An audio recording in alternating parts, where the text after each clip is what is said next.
دنیا بھر میں قبل اول بیت المقدس کے معاملے کو لے کر ایک عجیب ماحول پیدا ہو چکا ہے. دنیا دو دھڑوں میں تبدیل ہے آج، اور یقیناً کیوں نہ اثر کرے کہ میرے آقا صلی اللہ تعالی علیہ وسلم نے ارشاد فرمایا،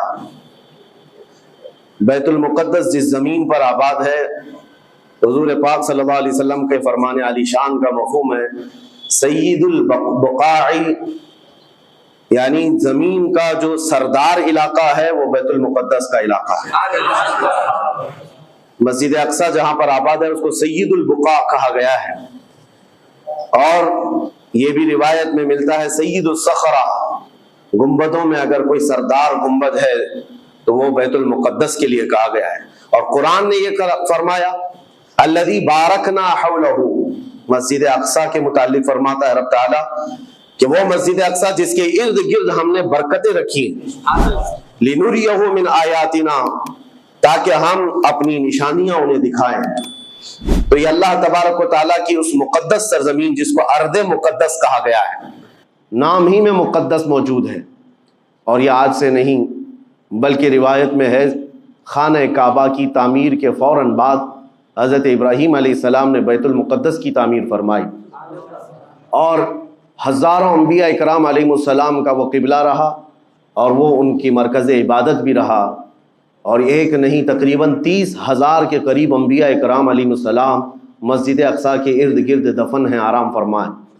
جہاں اللہ کا ایک ولی دفن ہوتا ہے وہ برکت کی جگہ ہے، اور جہاں 30,000 نبی دفن ہوں، اور وہ بھی اولو العزم پیغمبر حضرت ابراہیم علیہ السلام، حضرت اسحاق علیہ السلام، حضرت یعقوب علیہ السلام، حضرت موسیٰ علیہ السلام، حضرت زکریہ علیہ السلام، یہ سب وہ انبیاء اکرام علیہ السلام ہیں جو رسولان اعظام بھی ہیں، شریعت والے ہیں. یہ سب بیت المقدس کے ارد گرد ہیں. یہاں پر کچھ بھی اثر ہونا پوری دنیا پر بھی اس کا اثر پڑتا ہے. اور آج ہم دیکھ رہے ہیں جو حالات پوری دنیا میں پیدا ہوئے ہیں، اور چاہے وہ یورپ ہو کہ امریکہ ہو، افریقہ ہو کہ رشیا ہو، عرب ممالک ہوں کہ ہند ہو، ان سب کو کچھ نہ کچھ کہنے کی آج ضرورت پیش آ رہی ہے. کیوں؟ اس لیے کہ وہ ایسا سینٹر ہے، ایسا تقدس ہے وہاں پر جس میں پوری دنیا انوالو ہو ہی جاتی ہے. اور برسوں سے لے کر وہ جنگ کا میدان رہا، اور حضور پاک صلی اللہ تعالیٰ علیہ وسلم نے بیت المقدس کے لیے کیا فرمایا؟ صحابہ نے جب اس زمین کے بارے میں پوچھا تو میرے آقا نے فرمایا وہ حشر و نشر کی جگہ ہے. حشر و نشر کی جگہ ہے، یعنی قیامت کے قریب سارے لوگوں کو ادھر ہی ہانک دیا جائے گا اور قیامت وہیں آنی ہے. حشر و نشر کی جگہ ہے. حضور پاک صلی اللہ تعالیٰ علیہ وسلم نے فرمایا، اور فرماتے ہیں میرے آقا ہو سکے تو تم جا کر اس میں نماز پڑھ لو، اس لیے کہ اس کی ایک نماز دوسری مسجدوں کی 1000 نمازوں سے افضل ہے. یہ مسجد اقصی کے متعلق میرے آقا صلی اللہ علیہ وسلم کا فرمان عالی شان. پھر صحابہ اکرام نے پوچھا کہ اگر کوئی جا نہ سکے میرے آقا بیت المقدس اور نماز پڑھنے کی اس کو استطاعت نہ ہو وہاں جا کر، تو کیا کرے؟ حضور اکرم صلی اللہ علیہ وسلم نے فرمایا کم از کم تیل کا ہدیہ تو بھیج دے تاکہ وہاں چراغ جلانے کے کام آئے. یہ حدیث پاک میں ابن ماجہ کی حدیث ہے. نبی کریم صلی اللہ تعالیٰ علیہ وسلم کے اس فرمان علی شان کے مطابق میں آج آپ تمام حضرات سے یہ گفتگو کرنا چاہوں گا کہ میرے عزیزوں، یہ صرف فلسطین اور اسرائیل کا مسئلہ نہیں ہے، یہ اسلام اور کفر کا مسئلہ ہے. اور پوری دنیا کے لیے، پوری دنیا کے لیے اگر وہ حقیقت کی نگاہیں رکھتی ہیں، چاہے وہ کسی بھی قوم سے وابستہ ہو، چاہے وہ کوئی بھی دین اور دھرم سے تعلق رکھتے ہوں، میں ان سے کہتا ہوں اگر اینک تمہارے اوپر جھوٹ کی نہیں پڑی ہے تو آنکھیں کھول کر دیکھ لو ظلم اور بربریت کس جگہ ہے اور حق کے لیے لڑنے والے کون ہیں.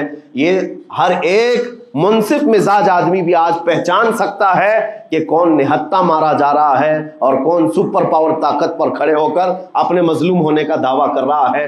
ہر دنیا کا انصاف پسند آدمی آج بول سکتا ہے، لیکن یہ دور بھی امتحان کا ہے. جتنے کیڑے مکوڑے دل میں بغض و عداوت رکھتے ہیں اسلام کے، وہ ظالموں کے ساتھ کھڑے ہوئے نظر آتے ہیں. آج ظالموں کے ساتھ کھڑے ہوئے نظر آتے ہیں. نبی کریم صلی اللہ تعالیٰ علیہ وسلم نے فرمایا مسلمانوں آپ اپنی اوپینین، اپنی رائے کیا رکھتے ہیں یہ بہت امپورٹنٹ ہے. دنیا کیا کہتی ہے اس سے مجھے غرض نہیں، تمہارا تعلق تمہارے نبی پاک کے فرامین سے ہے. خبردار خبردار، تم کبھی ان ظالموں کی حمایت میں نہ آنا، ورنہ قرآن کہتا ہے وَلَا تَرْكَنُوا، اللہ تعالیٰ فرماتا ہے اس طرف تم توجہ بھی مت کرنا، جھکاؤ بھی مت رکھنا جس طرف ظالم گئے، جس طرف ظالم گئے ہیں اس طرف جھکاؤ بھی مت رکھنا۔ اور آج کہیں ایسا نہ ہو کہ دنیا تمہارے پاس بہت آ گئی، چکا چوند دنیا دیکھ کر، جیسے امارات والے ہوئے، متحدہ عرب امارات، دبئی جیسے آج انٹرنیشنل سٹی ان کے پاس مل گئی ہے، پوری دنیا وہاں پر تجارت کرنے لگ گئی، بحرین جیسے کنٹریز، ان کے پاس دنیا کی فراوانی آ گئی، تو آج وہ یہ سمجھنے لگ گئے کہ ہم کو مظلوم اور غریب فلسطینیوں کی مدد میں بات نہیں کرنی چاہیے، جو سپر پاور طاقت ہے اس کے ساتھ کھڑا ہونا چاہیے، کیونکہ ہماری ٹریڈنگ کا مسئلہ ہے، ہماری تجارت کا مسئلہ ہے۔ وہ یہ بھول گئے کہ ان کا اسلام کہاں ہے، ان کے آباء و اجداد کی روایت کہاں ہے۔ لیکن میں آپ سے کہتا ہوں ان کے نقشے پر چل کر کبھی اپنی رائے کو بدل نہ دینا۔ بعض مسلمانوں میں یہ گفتگو پھیلی ہوئی ہے کہ کیا ہم ہی مسلمان ہیں ہندوستان کے، کیا ہم ہی لوگ ہیں جو اپنی رائے بنائیں، وہ بڑے بڑے لوگ ہیں، عرب لوگ ہیں اور بڑے بڑے مشائخ ہیں وہاں پر، ان لوگوں نے رائے الگ بنائی ہے، وہ دنیا کے اور پیسوں کے پجاری بن گئے ہیں، ان کے ہاں نفس غالب آ چکا ہے اور شیطان کا ان کے اوپر غلبہ ہے، وہ حق نہیں دیکھ رہے ہیں۔ میرے عزیزوں، کہیں تم اپنی رائے اس طرح بنا لیے تو حدیث کو جھٹلانے والے ہوں گے۔ اللہ کے حبیب صلی اللہ علیہ وسلم کی حدیث سناتا ہوں، حضور پاک صلی اللہ علیہ وسلم فرماتے ہیں لا تزال عصابۃ من امتی یقاتلون علی ابواب دمشق وما حولها وعلى ابواب بیت المقدس ظاہرین علی الحق۔ حضور پاک صلی اللہ علیہ وسلم فرماتے ہیں لا يضرهم خذلان من خذلهم ظاہرین علی الحق الى ان تقوم الساعہ۔ میرے آقا فرماتے ہیں قیامت تک میری امت میں ایک جماعت ایسی ہوگی جو دمشق کے دروازوں پر اور بیت المقدس کے دروازوں کے اطراف میں حق کے لیے کھڑی رہے گی قیامت آنے تک۔ اور حضور پاک نے یہ بھی فرمایا، میرے آقا مخبر صادق صلی اللہ علیہ وسلم کے فرمان آج ہم اپنی آنکھوں سے دیکھ رہے ہیں۔ حضور فرماتے لا یضرهم خذلان من خذلهم، میرے آقا فرماتے ہیں دنیا کے بڑے بڑے دھوکہ دینے والوں کا دھوکہ انہیں کچھ اثر نہیں کرے گا، انہیں کوئی نقصان نہیں پہنچائے گا۔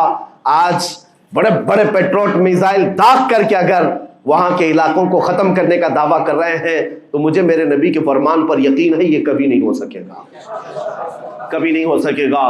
کچھ عمارتوں کے گر جانے اور کچھ بچوں کے اور کچھ لوگوں کے قتل ہو جانے کا نام یہ جیت اور فتح نہیں ہے۔ میرے عزیزو، آج ہم ان ظالموں کو دیکھ رہے ہیں جن کا دعویٰ تھا کہ دنیا میں ان سے بہتر ڈیفنس طاقت کسی کے پاس نہیں، ان سے بہتر بنکر کسی کے پاس نہیں، ان سے بہتر سائرن بجانے کی طاقت کسی کے پاس نہیں، پوری دنیا کو زہریلے ہتھیار بیچنے والی طاقتیں۔ آج ہم نے یہ بھی دیکھا ہے کہ صرف محض ایک چھوٹی سی جماعت سے ان کے ہاتھ پیر ڈھیلے نظر آتے ہیں اور ان کے جسموں میں کپ کپی نظر آتی ہے۔ پوری طاقت تمہاری ایک جگہ۔ میں بھی چند دنوں قبل عمرہ میں تھا، جب یہ پڑھ رہا تھا کہ ایک چھوٹی سی جماعت جس کو پوری انٹرنیشنل دنیا مل کر کے آتنکواد گھوشت کرتی ہے، امریکہ ہو، یو کے ہو اور دوسری بہت ساری طاقتیں، وہاں پر فلسطینیوں کی حمایت میں لڑنے والے ان مجاہدین کو یہ آتنکواد کہتے ہیں، ٹیررسٹ کہتے ہیں، جو اپنے چھوٹے سے علاقے کو بچانے کے لیے اپنی جانیں دے رہے ہیں، وہ آتنکواد ہیں، وہ ٹیررسٹ ہیں۔ ان کے پاس کھانے پینے کی چیزیں نہیں رہ گئی، ان کی کرنٹ سپلائی بند کر دی گئی، ان کا پانی بند کر دیا گیا، پھر بھی وہ آتنکواد ہیں۔ میرے عزیزو، یہ دنیا کا دغلا معیار دیکھو آپ، رشیا پورے یوکرین کو تباہ کرتا رہا، پورا راکھ میں بدل دیا۔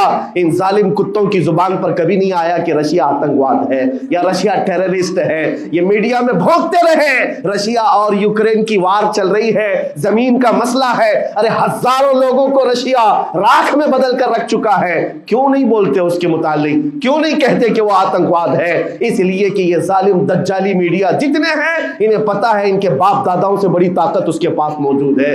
طاقتوں کی پوجا کرنا اور بڑی بڑی طاقتوں کو سلام کرنا یہ ان کی فطرت میں داخل ہے، اور ہم الحمدللہ مسلمان ہر وقت یہ یہ فیصلہ رکھتے ہیں کہ جو غریب ہے، جو مظلوم ہے، وہ چاہے ایک سکہ بھی نہ رکھتا ہو، ہم اس کی حمایت میں ہمیشہ کھڑے رہتے ہیں۔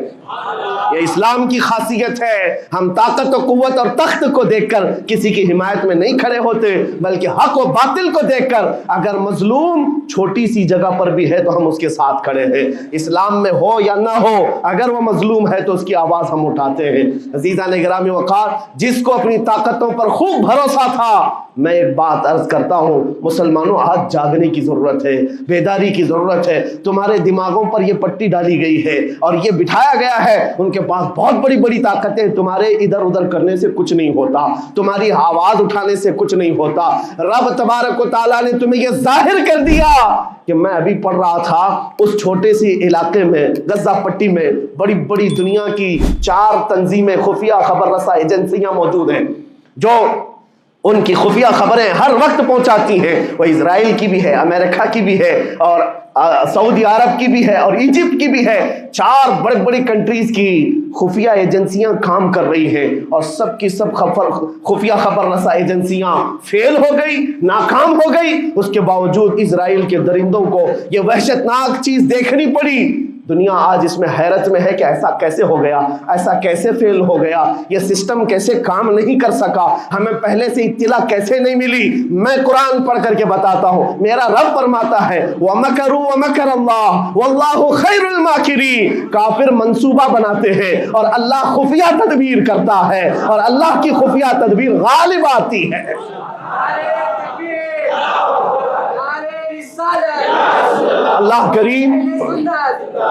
اللہ کریم جب خفیہ تدبیر فرماتا ہے، سارے سسٹم فیل ہو جاتے ہیں، دنیا کی طاقتیں ہیچ ہو جاتی ہیں۔ آپ کبھی یہ مت سمجھنا کہ دنیا کے پاس بہت بڑی طاقتیں ہیں، نہیں مسلمانوں، ایمان اس کا نام نہیں ہے۔ اقبال نے بہت پہلے کہا تھا، اللہ کو پامرد یہ مومن پہ بھروسہ، ابلیس کو یورپ کی مشینوں کا سہارا۔ ان کے پاس یورپ کی مشینوں کا سہارا ہے، لیکن مسلمان کو اپنے رب کی طاقت پر بھروسہ ہے۔ میرا رب غالب حکمت والا ہے اور وہ قدرت والا ہے۔ جس وقت رب تعالیٰ چاہے، کیا آپ نے تاریخ نہیں پڑھی، وہ اگر اپنے نبی کی حفاظت کرنا چاہے تو مکڑی کے جال سے حفاظت کرتا ہے، کبوتری کے انڈوں سے حفاظت کرتا ہے۔ وہ اپنے حبیب کی حفاظت کرنا چاہے اور کسی نبی کی حفاظت کرتا ہے، مچھلی کے پیٹ میں رکھ کر کے یونس کی حفاظت کر رہا ہے، اور ابراہیم علیہ السلام کو آگ میں ڈال کر کے بھی اس تپش سے بچا رہا ہے، اور اسماعیل علیہ السلام کی گردن پر چھری چل رہی ہے، پھر بھی اس چھری سے بچانے والا مولا کون ہے؟ اور سمندر میں اتر جانے کے بعد موسیٰ علیہ السلام کی بڑی فوج کو راستے دینے والا مولا کون ہے؟ آپ جانتے ہیں، ابراہیم علیہ السلام کو آگ سے بچانے والا، یونس علیہ السلام کو مچھلی کے پیٹ میں زندہ رکھنے والا، موسیٰ علیہ السلام کو سمندروں میں راستہ دینے والا وہی خدا ہے جو اپنے حبیب کو کفار مکہ کے ہر ظلم سے بچانے والا، ان کے رات کے منصوبوں کو خاک میں ملانے والا، میرے حبیب کو ان کافروں کے سامنے سے ایسے گزارنے والا کہ وہ کافروں کی آنکھیں ہمیشہ کے لیے اندھی ہو کر رہ جائیں۔ وہ مولا کل بھی تھا، آج بھی ہے اور ہمیشہ رہے گا۔ وہ اللہ حی و قیوم ہے، اس کی ذات پر توکل رکھو، یقین رکھو۔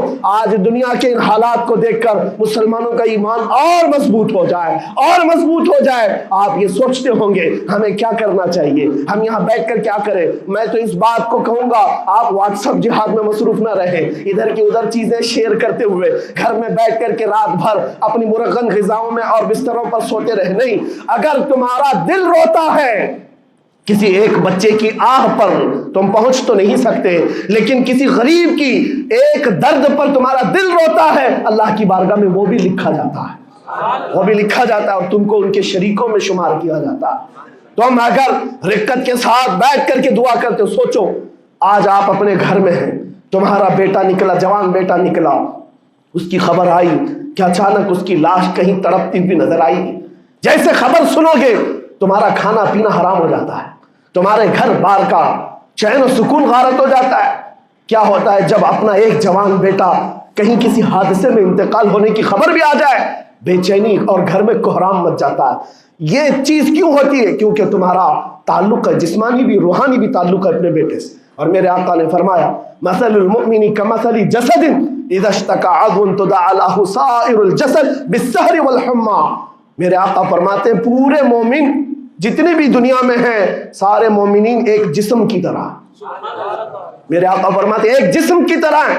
اگر ایک عضو کو تکلیف ہو تو پورے جسم میں بخار آ جاتا ہے، ایک عضو کو تکلیف ہو تو پورے جسم میں بخار آتا ہے۔ آج تمہاری کیفیت یہ ہونی چاہیے، جس وقت ان حالات کو دیکھو تمہارا دل روئے، تمہاری بے قراری بڑھ جائے، تمہاری بے چینی بڑھ جائے، اور بارگاہ رب العزت میں گڑ گڑاؤ کہ مولا اگر ہمارے برے اعمال کی وجہ سے، ہمارے گناہوں کی وجہ سے ہمارے بھائیوں پر اگر یہ آفت آئی ہے تو میں توبہ کرتا ہوں، میں باز آتا ہوں مولا، میں اپنی حرکتوں سے توبہ کرتا ہوں۔ آج تمہیں پتا ہے یہ آج کا حادثہ نہیں، اس دنیا کو میں جتنا کوسوں کم ہے جو دغلی پالیسی رکھتے ہیں، جو ڈبل سٹینڈ رکھتے ہیں، ان کو جتنا بولوں کم ہے، میں ڈرتا نہیں ہوں اس بات پر، لیکن آج دل بھرا ہوا ہے ان مظلوموں کی آواز کو سن سن کر کے، جن کے گھروں پر رات بھر بمباری ہوتی ہے، جن کے شہر کا پورا بادل پٹاخوں سے نہیں میزائلوں سے روشن دکھتا ہے۔ میرے عزیزوں کیسی راتیں وہ گزارتے ہیں، ماں رات کو اپنے بچے کو گلے سے لگا کر سوتی ہے، اس کو یقین نہیں ہوتا صبح تک میرا لال میرے ساتھ رہے گا، انہیں پتہ بھی نہیں ان کے دروازوں پر موت دستک دے رہی ہے۔ 5000 سے زیادہ راکٹ داغ کر کے ابھی بھی ختم نہیں کیا گیا، اور ظلم اتنا ہونے کے بعد حیرت ہوتی ہے اس دگلی دنیا پر میڈیا میں بار بار یہ کہا جاتا ہے ان آتنکیوں کا خاتمہ کیا جا رہا ہے، آتنکوادیوں کو نیست و نابود کیا جا رہا ہے، جن کی زمین پر 70 سال سے قبضہ کر کے بیٹھا ہے، دنیا اس پر کچھ نہیں بولنا چاہتی۔ آپ کو پتا ہے ہسٹری جنہوں نے پڑھا نہیں وہ آج بھوک رہے ہیں، جن کو تاریخ معلوم نہیں ہے وہ ٹپنی دینے کی کوشش کر رہے ہیں، ان کو اپنے باپ داداؤں کی تاریخ نہیں معلوم، یہ فلسطین کی تاریخ پر چل پڑے۔ پتہ ہے 1917 میں صرف 4000 یہودیوں کو رہنے کی اجازت دی گئی تھی، جب یہ پوری دنیا سے مارے مارے گھوم رہے تھے، ان کے لاکھوں یہودیوں کو مار کر ختم کیا گیا تھا۔ اس وقت فلسطین میں 4000 یہودیوں کو پناہ دی گئی تھی، اور یہ 4000 سے بڑھتے بڑھتے بڑھتے پوری دنیا سے ہجرت کر کے آتے رہے۔ 1948 میں انہوں نے اپنے ملک کا اعلان کر دیا۔ دنیا کو یہ نہیں پتا ہے، آج سب پتا ہے، نقشہ دیکھ دیکھ کر کے سب شیئر کر رہے ہیں۔ 1970 میں اتنا تھا اسرائیل، 40 میں اتنا ہو گیا، پھر 67 میں اتنا ہو گیا، سب شیئر کر رہے ہیں۔ تمہاری عقل ماری گئی ہے جب دیکھ رہے ہو کہ ایک ظالم آدمی کسی کے زمین پر قبضہ کرتا کرتا کرتا پورا بڑھ گیا، اب جو مظلوم تھے ان کی اپنی زمین بھی نہیں باقی، ان کی حکومت نہیں ہے، ان کی ایمبیسی نہیں ہے، ان کا کچھ نہیں، ایک شہر لے کر بیٹھے ہیں، وہ بھی ہضم نہیں ہو رہا۔ اور میں یہ باتیں کھل کر اس لیے کر رہا ہوں کہ یہ میرے اپنے اوپینین ہی نہیں ہے، پوری دنیا کے اقوام متحدہ UN نے کہا ہے اسرائیل کو 1967 میں جو تمہارا اسرائیل تھا وہاں واپس چلے جاؤ، لیکن یہ دادا گیری ایسی ہے کہ وہ کسی کی نہیں مانتا، نہ UN کی، یہ سب چیزیں دنیا کو معلوم ہے، پھر بھی دنیا یہ کہتی ہے اسرائیل اپنے ڈیفنس میں کام کر رہا ہے، اپنے ڈیفنس میں کام کر رہا ہے۔ ایک کتے کی موت ہوتی ہے تو پوری دنیا بلبلاتی ہے، اور یہاں روزانہ ہزاروں فلسطینیوں کو قتل کر دیتے ہو، تم قتل بھی کرتے ہو تو چرچا نہیں ہوتا، ہم آہ بھی کرتے ہیں تو ہو جاتے ہیں بدنام۔ یہ حالات آج پیدا کیے گئے۔ میں آپ حضرات کو یہ بات کہنا چاہوں گا، یہ ایمان کے مضبوط کرنے کا وقت آ چکا ہے۔ میرے آقا کے فرمان پر یقین کرو، اللہ کی مدد آتی ہے اور آ کر رہے گی انشاءاللہ۔ اور یہ حالات آپ دیکھ رہے ہیں۔ میں ایک بات اور بتا کر اپنی گفتگو کو سمیٹتا ہوں، کثرت سے ان کے لیے دعائیں کرو، کثرت سے دعائیں کرو، اور اپنی غلط عادتوں سے باز آ کر اللہ کی بارگاہ میں مانگو۔ ظاہر سی بات ہے، حرام کھاتے ہو اور کسی کے لیے دعا کرتے ہو، کہاں دعائیں جائیں گی؟ اب جو بات رہ جاتی ہے یہ کچھ دنوں کے لیے ہے، وہ بھی امتحان دے رہے، ہم بھی امتحان دے رہے، یہ امتحان کی گھڑی گزرنے والی ہے، اور قیامت کے قریب میرے آقا کا فرمان حق ہو کر صاف ظاہر ہوگا، صاف ظاہر ہوگا، پوری دنیا دیکھے گی۔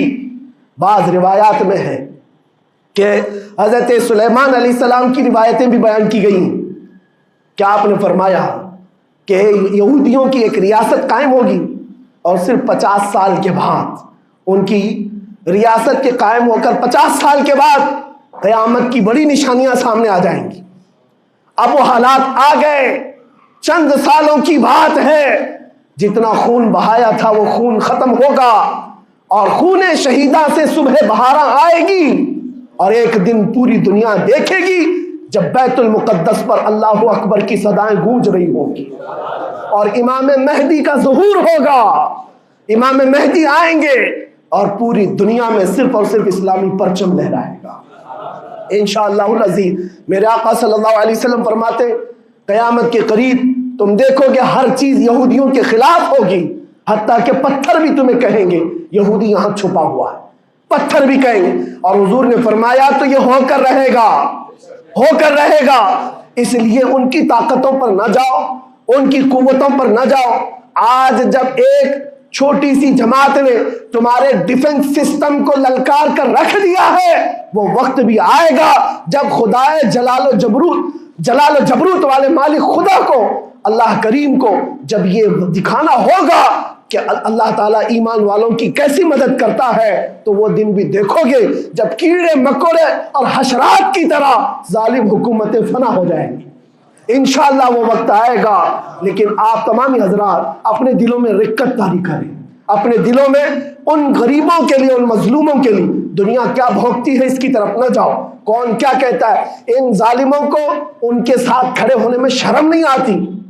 آپ کو پتا ہے یہاں ہمارے ہندوستان میں بھی بہت سارے آج نکلے ہوئے سوشل میڈیا پر جنگ کر رہے ہیں، اور ان کو لگتا ہے اسرائیل کے ساتھ کھڑے۔ آپ کو پتا ہے اسرائیل ایک ایسی یہودی ریاست ہے جو پوری دنیا کے کسی بھی دھرم کو نہیں مانتے، مسلمانوں کے بھی ویسی دشمن، ہندوؤں کے بھی دشمن، عیسائیوں کے بھی دشمن۔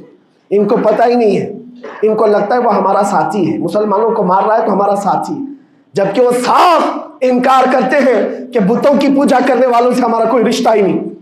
وہ یہودی ہے، وہ پوری دنیا میں اپنے آپ کے متعلق یہ عقیدہ رکھتے ہیں کہ اللہ نے ہم کو ایک خاص مٹی سے بنایا اور سارے انسانوں کو کچرے سے بنایا، ساری دنیا کو کچرے سے اور جانوروں کے فضلے سے بنایا، اور ان کو ایک خاص جنت کی مٹی سے بنایا۔ اور قرآن میں یہ ذکر موجود ہے، اللہ فرماتا ہے وقالت اليہود نحن ابناء اللہ واحباؤہ، اے محبوب یہ یہودی کہتے ہیں ہم اللہ کے بیٹے ہیں اور اللہ کے محبوب ہیں۔ رب فرماتا ہے محبوب ان سے کہہ دیں اگر تم اللہ کے بیٹے اور اللہ کے محبوب ہو تو مرنے کی تمنا کرو کیونکہ اللہ سے مل جائیں، لیکن اللہ فرماتا ہے وَلَن يَتَمَنَّوْهُ أَبَدًا، وہ موت کی ہرگز تمنا نہیں کرتے۔ یہودیوں کے ہاں جینے کی ہوس بہت ہے، اور قرآن کہتا ہے لَوْ يُعَمَّرُ أَلْفَ سَنَةٍ، اگر ان کو 1000 سال کی زندگی بھی دی جائے تب بھی وہ مرنا نہیں چاہتے۔ یہودی مرنا نہیں چاہتے۔ یہی تو بات ہے میرے عزیزوں، دنیا میں اور ہم میں فرق یہ ہے وہ کہتے تو ہیں ہم اللہ کے بیٹے اللہ کے محبوب لیکن مرنا نہیں چاہتے۔ لیکن مسلمان کا بچہ جذبہ شہادت میں نظر آتا ہے، وہ ہمارے نزدیک موت کوئی حادثہ نہیں۔ ہمارے بزرگوں نے تو ہمیں یہ بتایا ہے کفن کندھے پر لے کر چلنا، موت آئے تو اوڑھ کر سو جانا، یہ نہ سوچنا کہ حادثہ ہوا ہے بلکہ یہ سوچنا ادھر آنکھیں بند ہوئی ادھر زیارت مصطفیٰ ہو گئی، ادھر میرے رب سے ملاقات ہو گئی۔ مولا کریم کی بارگاہ میں دعا ہے جب تک زندہ رہے عزت اور ایمان کے ساتھ زندہ رکھے۔